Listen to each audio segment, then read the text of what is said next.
مطالعہ، یعنی وہ جو اخبار کی بات ہوئی تھی وہ کہتے ہیں مطالعہ سمیت ورزش وغیرہ کا خاص خیال رکھا جاتا ہے۔ بانی پی ٹی آئی کے احاطے میں بجلی کی بلا تعطل کی جگہ انہوں نے تعطیل لکھا، بلا تعطل فراہمی جاری ہے۔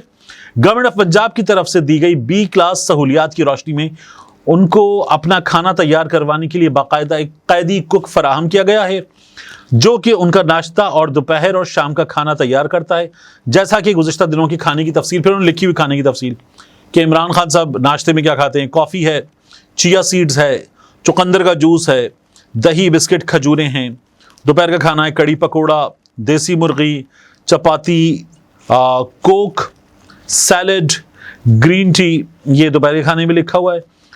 پھر اس کے بعد اس کو دوبارہ جاری کیا گیا، پہلے میں نہیں تھا، بعد میں اس میں مٹن بھی لکھا گیا ہاتھ سے۔ پھر شام کا کھانا، اور شام کے کھانے میں دلیا، کوکونٹ کا جوس، انگور وغیرہ پہلے جو جاری کیا گیا اس پہ سگنیچر نہیں تھے، دوبارہ جاری کر کے اس پہ سگنیچر بھی موجود تھے۔ یہ جیل انتظامیہ نے کیا۔ جب اعتراض اٹھا نا کہ اس میں تو مٹن لکھا ہی نہیں، آپ تو کہتے تھے دیسی مرغ میں مٹن، تو پھر انہوں نے مٹن ہاتھ سے لکھا بعد میں۔ یہ جیل انتظامیہ نے کیا۔ عجیب و غریب کام ہے ہمارے یہاں جو ہو رہے ہیں۔ اس صورتحال میں یہ جو حکومت کہہ رہی نمبر پورے آ جاؤ ورنہ ایسے کر لیں گے، آ جاؤ ورنہ ایسے کر لیں گے، ہمارے پاس دوسرے آپشن بھی ہیں۔ پہلے وہ بچہ بلاول دھمکیاں دے رہا تھا، اپنے سے عمر میں 3 گنا بڑے لوگوں کو دھمکیاں دے رہا تھا، تجربے میں 3 گنا بڑے لوگوں کو دھمکیاں دے رہا تھا۔ پھر اس کے بعد عطا تارڑ صاحب آ گئے، انہوں نے بھی دھمکیاں دینی شروع کر دی، دیگر آپشن بھی ہیں، اگر ایسے نہیں ہوتا تو دیگر آپشن بھی ہیں۔ نون لیگ کہہ رہی ہے دیگر آپشن، بلاول کہہ رہے بروٹ میجورٹی، یعنی جو کریں گے وہ کریں گے، اور پھر جو منظور ہوگا وہ 15 ستمبر والا ہوگا، یعنی جس میں آپ نے دھجیاں اڑا دی ہیں انسانی حقوق کی بھی۔ میاں نواز شریف صاحب نے ووٹ کی عزت دو کو ایسے لپیٹ کے پچھلی پاکٹ میں رکھ کے اس کے اوپر بیٹھ گئے، یہ میاں نواز شریف صاحب نے کیا ہے۔ تو میاں نواز شریف صاحب کی جماعت جو ہے وہ یہ کر رہی ہے، اور عطا تارڑ صاحب بھی بیٹھ کے دھمکیاں دے رہے ہیں۔ ان حالات میں یہ لوگ بار بار کہہ رہے ہیں نمبر پورے ہیں۔ اب نمبر پورے ہیں والوں سے بندہ پوچھے کہ سینٹ میں آپ نے کہا نمبر پورے ہیں، اجلاس آگے لے جاؤ، پھر 1.5 گھنٹہ آگے لے جاؤ، پھر 1.5 گھنٹہ آگے لے جاؤ۔ صبح سے کام شروع ہوا تھا، وہ 9:30 بجے تک، جب آپ یہ ویڈیو دیکھ رہے ہیں تو ممکن ہے کہ اس وقت یہ بالکل شروع ہو چکا ہو، یا پھر ممکن ہے آدھا گھنٹہ 1 گھنٹہ آگے بڑھا دیا جائے۔ یعنی ارکان کو بھی آپ نے بھیڑ بکریاں بنا کے تیار کر کے رکھا ہوا ہے، وہ پہنچے ہوئے ہیں ادھر ادھر مختلف دفاتر میں، مختلف جگہوں پہ بیٹھے ہوئے ہیں، اور ان کو آپ نے تیار کر کے رکھا ہوا ہے کہ ریڈی رہو بس ترمیم۔ تو یہ کام کیا ہوا ہے۔ اب وہ بیچارے ایوان میں آتے ہیں 9:30 کے اجلاس کے لیے، 8 بجے کے آس پاس گھنٹیاں بجائی گئیں۔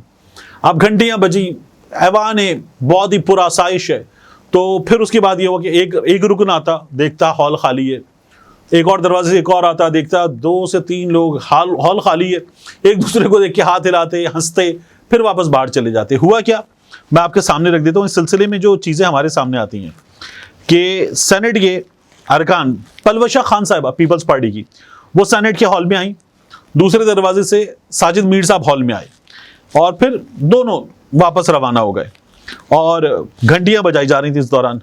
سینٹ کے اس ہال میں کوئی نہیں آیا۔ مصدق ملک جو ہیں وہ اندر آئے، آ کے انہوں نے دیکھا خالی ہے، پھر وہ بھی باہر چلے گئے۔ اب یہ سب کچھ ہو رہا تھا، پھر سینٹ میں 2 ارکان آ کر بیٹھ گئے، ایک تھے شہادت آوان اور ایک سینٹر پلوشہ، دونوں ایک دوسرے کو دیکھ کر وہاں پہ ہنسنے لگے۔ پھر تقریباً ہمارے سامنے خبر آئی کوئی اراؤنڈ 8:40 کے آس پاس کہ ارکان کی تعداد ہو گئی سینٹ کے ہال کے اندر 5۔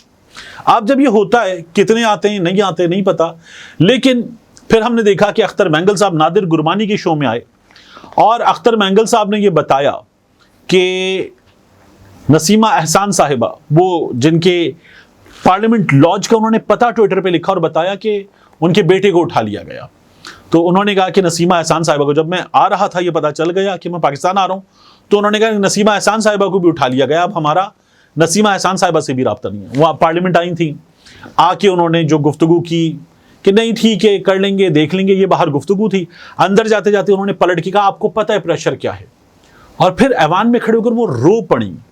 کامران مرتضی صاحب ان کی بات کرتے ہوئے باقاعدہ آپ دیدہ ہو گئے۔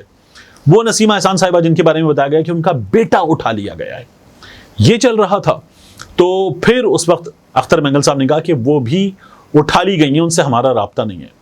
اب ان حالات میں فیصل واؤڈا ہیں، ایسے دیگر لوگ ہیں، وہ لگے ہوئے ہیں کہ جی ٹھیک ہے اٹھایا گیا نہیں اٹھایا گیا، پیسے دیے گئے نہیں دیے گئے، بہرحال ترمیم تو ہوگی، جو آ جائے گا اس کی عزت بچ جائے گی، جو نہیں آئے گا اس کی عزت نہیں بچے گی۔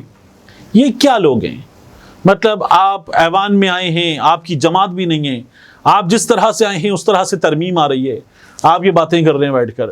اور جنہوں نے آپ کو ووٹ دیا انہوں نے آپ کو ووٹ کیوں دیا؟ کیونکہ وہ بھی اسی طرح سے قومی اسمبلی میں آئے یا کسی اور ایوان میں آئے، وہ اسی طرح سے آئے ہیں۔ تو یہ اس وقت کا حال ہے۔ اب ان حالات میں کیا ہوگا؟ ایک اور بہت امپورٹنٹ چیز، میں نے کہا تھا کچھ چیزیں بے ترتیب رہیں گی، میں نے یہ تمام نوٹس لکھ لیے۔ قومی اسمبلی کے باہر، پارلیمنٹ ہاؤس کے باہر پولیس بہت بڑی تعداد میں آ گئی۔ میں نے ایک صحافی دوست سے پوچھا، میں نے کہا یہ کیوں آ گئے اتنی بڑی تعداد میں، یہ کیوں ان کی تیاری کیا ہے؟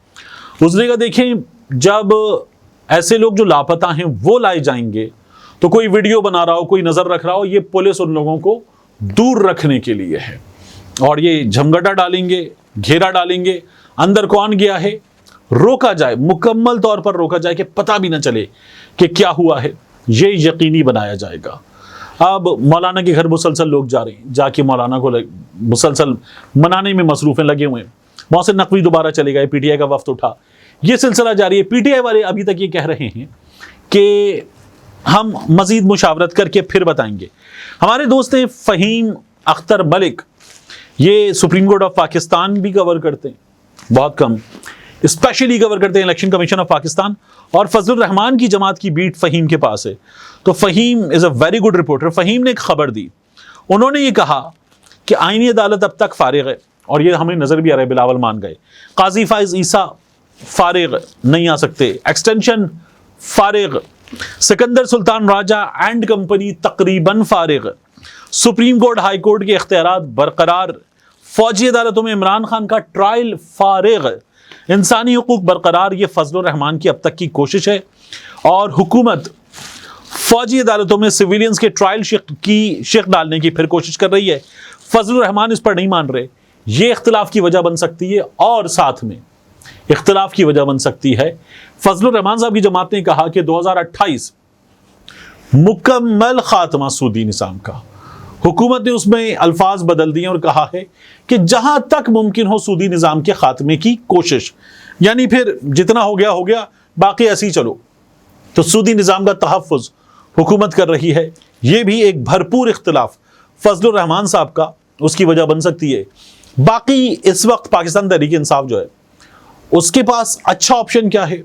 پاکستان تحریک انصاف کو شروع سے اس پوزیشن لینی چاہیے تھی، پوزیشن ذرا سی چینج ہوئی کہ ہم مولانا کی چیزوں پر ووٹ ڈال سکتے ہیں۔ پاکستان تحریک انصاف والے جو ہیں وہ یہ صاف بات کریں، اختر مینگل بھی اگر یہ چاہتے ہیں صاف بات کریں کہ یہ پارلیمان جس کے پاس مینڈیٹ ہی نہیں ہے یہ کام نہیں کر سکتی، اس کا سینٹ نامکمل ہے، یہ کام نہیں کیا جا سکتا۔ لیکن یہ بات یہ لوگ نہیں کر رہے، جو کہ افسوسناک ہے۔